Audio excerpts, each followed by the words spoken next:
വിധക്കാരൻ്റെ ഉപമ. യേശു കർത്താവിൻ്റെ ഏറ്റവും പ്രസിദ്ധമായ ഉപമകളുടെ ഉപമയാണ് വിധക്കാരൻ്റെ ഉപമ. യേശു കർത്താവ് ശിഷ്യന്മാരോട് ചോദിച്ചു, നിങ്ങൾ ഇതിൻ്റെ അർത്ഥം മനസ്സിലാക്കിയില്ലെങ്കിൽ പിന്നെ മറ്റേ ഉപമകളൊക്കെ എങ്ങനെ മനസ്സിലാക്കും? ഇതാണ് ബേസിക്. ഒരു വിതയ്ക്കാരൻ വിത്ത് വിതയ്ക്കാൻ പുറപ്പെടുന്നു. ചിലത് വഴിയരികെ വീഴുന്നു, ചിലത് പാറസ്ഥലത്ത് വീഴുന്നു, ചിലത് മുള്ളിനിടയിൽ വീഴുന്നു, ചിലത് നല്ല നിലത്ത് വീഴുന്നു. മത്തായിയുടെ സുവിശേഷം 13-ാം അധ്യായം, മർക്കോസിൻ്റെ 4, ലൂക്കോസിൻ്റെ 8.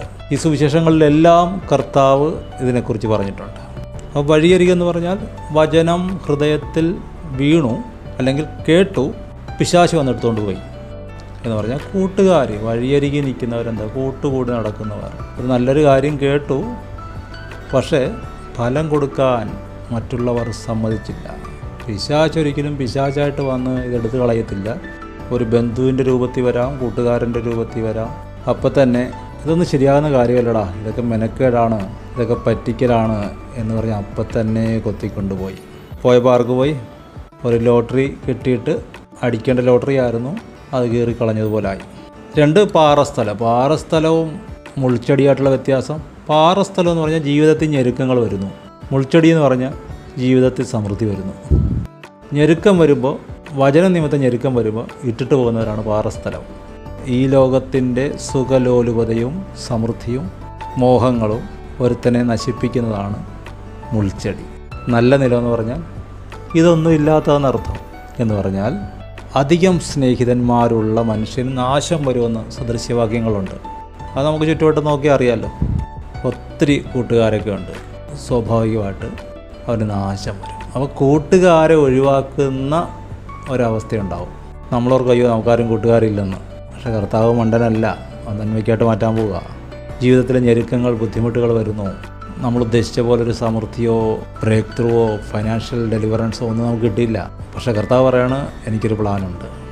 അപ്പോൾ അന്തർമുഖരായ ചില മനുഷ്യർ, ദരിദ്രരായ ചില മനുഷ്യർ, കൂട്ടം വിട്ട് നടക്കുന്നു എന്ന് തോന്നുന്ന കണക്ക് ഒറ്റപ്പെട്ട ചില മനുഷ്യർ, പക്ഷെ അവർ കറക്റ്റ് സമയമാകുമ്പോൾ വെളിപ്പെടും. അതിന് പരിശുദ്ധാത്മ പറയുന്നു, ക്ഷമയോടെ ഫലം കൊടുക്കുന്നവർ. 80-ാമത്തെ വയസ്സിലാണ് ഏറ്റവും വലിയ ശുശ്രൂഷകൻ. ബൈബിളിലെ മനുഷ്യരുടെ കൂട്ടത്തിൽ ഏറ്റവും നല്ല ശുശ്രൂഷ ചെയ്ത മനുഷ്യൻ 80-ാമത്തെ വയസ്സിലാണ് ശുശ്രൂഷ ചെയ്തത്. കാരണം ദൈവം അവനെ മാറ്റി നിർത്തി. ഒരു പിശാചിനും കടന്നു വന്ന് കൊത്തിക്കൊണ്ടുപോകാൻ പറ്റാതെ വണ്ണം അവനെ ദൈവം ഒറ്റപ്പെടുത്തി. ഒരു ഞെരുക്കത്തിനും ഈ വചനത്തിനെ ഞെരുക്കാൻ കഴിയാതെ വണ്ണം അവനെ ആത്മബലം കൊടുത്തു. ഈ ലോകത്തിൻ്റെ ലൗകികത അവനെ കീഴ്പ്പെടുത്താതെ വണ്ണം അവന് തകർന്നൊരു മനസ്സും നുറുങ്ങിയ ഹൃദയം കൊടുത്തു. 40 വർഷം കൊട്ടാരത്തിൽ കഴിഞ്ഞവൻ പിന്നീട് 40 വർഷം മരുഭൂമിയിൽ ആടുമേയ്ക്കാൻ. മോശെ അപ്പോൾ 80-ാമത്തെ വയസ്സായപ്പോൾ കർത്താവിന് മനസ്സിലായി ഇവൻ്റെ ഹൃദയം ശുദ്ധമായി. ഇപ്പോൾ വചനം അങ്ങോട്ട് ഇട്ടാൽ തഴച്ച് വളരും. കർത്താവ് വചനം കൊടുത്തു. എന്ത് വചനം കൊടുത്തത്? അവന് മനസ്സിലാകണം, അവൻ അനുഭവിക്കണം.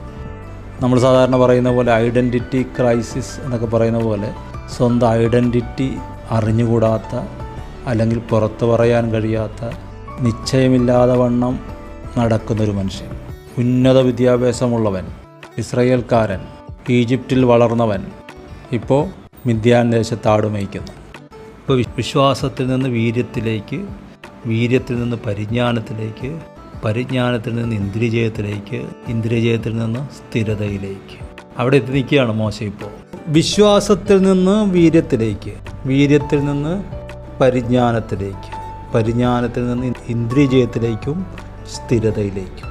മോശ 80-ാമത്തെ വയസ്സിൽ നിൽക്കുന്നത് സ്ഥിരതയിലാണ്. അതൊരു ചെറിയ കാര്യമല്ല. പിന്നീട് അതിപ്രധാനപ്പെട്ട സ്റ്റെപ്പുകൾ അടുത്ത 40 വർഷം എക്സർസൈസ് ചെയ്തു, പഠിച്ചു, പാലിച്ചു. ഭക്തിയും സഹോദരപ്രീതിയും. ഒരു മരത്തിലേക്ക് കയറുന്ന മകനോട് ആ മരത്തിൻ്റെ മുകളിൽ വരെ ഒരു ശാഖകളുമില്ല, തത്തിപ്പിടിച്ച് കയറുകയാണ്. അപ്പൻ താഴെ നിൽക്കുന്നു, മകൻ കയറുന്നു. തത്തിപ്പിടിച്ച് മുകളിൽ കയറി ശാഖകളുള്ള അവിടെ എത്തിയപ്പോൾ അപ്പൻ പറഞ്ഞു, മോനെ ഇനി സൂക്ഷിക്കണേ. അപ്പോൾ മോൻ പറഞ്ഞു, അപ്പാ ഇത്ര നേരം ഒരു ബ്രാഞ്ച് പോലും ഇല്ലായിരുന്നു കൈ പിടിക്കാൻ. ഇതുവരെ അപ്പൻ അത് പറഞ്ഞില്ലല്ലോ, ഇപ്പോഴാണ് പറയുന്നത്. അപ്പം പറഞ്ഞു, ഇപ്പോഴാണ് വീഴാൻ സാധ്യത കൂടുതൽ. സ്ഥിരതയിൽ വന്ന് നിർത്തിയിട്ടാണ് പിന്നെ ഭക്തിയും സഹോദരപ്രീതിയും സ്നേഹവും. അവിടെ ശുശ്രൂഷ തുടങ്ങുകയാണ്. ഏറ്റവും മനോഹരമായ ലെവലാണ്. അപ്പോൾ തന്നെ വീഴാൻ സാധ്യതയുമുണ്ട്. വീഴാതെ വണ്ണം സൂക്ഷിച്ച് മഹിമാസന്നിധിയിൽ നിർത്തുവാൻ ശക്തനായ ക്രിസ്തുവേശുവിനെ തന്നെ നോക്കുക, കൂടെ നടക്കുക, ആ കൈപിടിക്കുക. ദൈവം സഹായിക്കും, മാനിക്കും, ഉപയോഗിക്കും, അനുഗ്രഹിക്കുന്നു, പ്രാർത്ഥിക്കുന്നു. ആമേൻ.